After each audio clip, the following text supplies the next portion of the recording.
अस्सलाम वालेकुम दोस्तों, तुसीं देख रहे हो हसीन पंजाब टीवी ते मैं तुहाडा मेज़बान अमीर हमजा। दोस्तों सब तो पहले अपने चैनल हसीन पंजाब टीवी नूं करो सबसक्राइब ते नाल लगे बैल दा बटन दबाओ ताकि साडी हर नई आने वाली अच्छी और बेहतरीन वीडियो साडे वीरां तक आसानी नाल पहुँच सके। और तुसीं वीडियो देखो सब तो पहले। अज जनाब अपने वीरां भरावां वास्ते एक पहलन झोटी की वीडियो लैके हाज़र होए। पहला सूबा इन्हें सुना है, कैमरामैन साहब जानवर दिखाएंगे, उस तो बाद सारियां गल्लां बातां मालकां दी ज़ुबानी मालकां कोलों पुछांगे कि किन्ने दिन लैंदी सून दे विच, की सानू गरंटियां देंदे ने, की डिमांड करते हैं।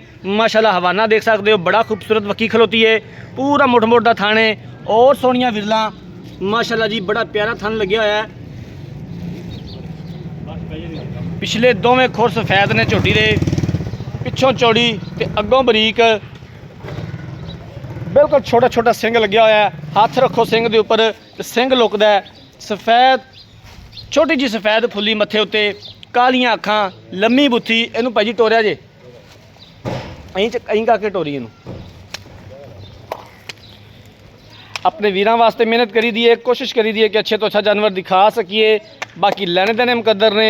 नीली बार के जानवर अपने वीरां भरावां नूं दिखाई दे ने, नीली का शौक पूरा करवाई दा है। धुनी कोली का निशान तक नहीं आया जनाब, देख सकते हो तुसीं। धुनी तो थोड़ी जी वाह पाई हुई है, पहलना अक्सर पा जांदियां ने। हवाना माशाल्लाह बड़ा खूबसूरत है। भाई आप टोरे हैं यार, छोड़ को नहीं टुरदी पई झोटी।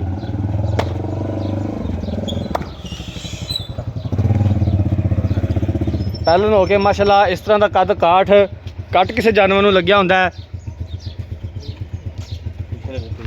बरीक तागे वर्गी पूछल देख सकते हो जनाब। पाला जेब च लै जा करे, लो जी बाबे ने जेब च पा ली। बाबा जी किन्ने दिन लैंदी झोटी सून दे विच? 6-7 दिन लै जाएगी। 6-7 दिन लै जाएगी सून दे विच। भाईजान थना दी पिछे दी हवाने दी हर तरह की अपनी मुकम्मल गारंटी होनी चाहिए है। ते किए दा मुੱਲ किन्ने दे पैसे नदीद प्यार वाले, किन्ने दी आपां फाइनल बेचनी है? सर मुੱਲ तो मैं जो मर्जी करा ला, 4.5 भी करा ला। ठीक है, 4.20 की कट्टी दे जाएंगे। 4,20,000 दी देनी है। तो इहदे विचों कोई कर आया दा मजीद दीद प्यार कितना को हो जाएगा? इंशाल्लाह मोहब्बत करांगे बिल्कुल, जो आओगे तो मजीद कोई गुंजाइश है? थोड़ी बहुत गुंजाइश कट दियो। चलो 20 दी आपां कट्टी दे देंगे, और 10 बेटा नहीं फाइनल जी गल करो, पक्की जी गल। 10 दी दे देंगे आपां, और 10 चल 4,10,000 दी। हां जी, कोई मजीद कर आया दा दीद प्यार हो जाएगा इंशाल्लाह इंशाल्लाह इंशाल्लाह जी। ठीक हो अं टोरी यार, झोटी टूरी तो है ही कोई नहीं। लो जनाब मालकां दी गल्लां बातां सुन लईयां ने। पहला सूबा सूना है, 5 तो 7 दिन लै जाएगी सून दे विच। बरीक चमड़ी की झोटी जनाब, अं लम्मी टोर।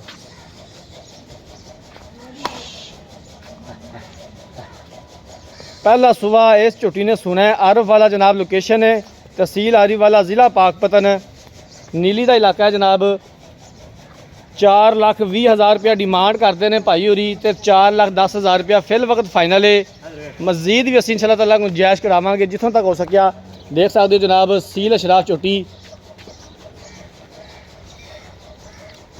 रब्ता नंबर दोस्तों 0312 612 2054, 0312 612 2054। इस नंबर पर व्हाट्सअप बनी है। अगर साड़ी अज वाली वीडियो पसंद आए, वीडियो को लाइक तो शेयर ज़रूर करना है। जिंदगी रही तो मिलांगे एक नई वीडियो के नाल। अपने मेज़बान अमीर हमजा ने दो इजाज़त। अल्लाह हाफिज़। मजा वाला लगा।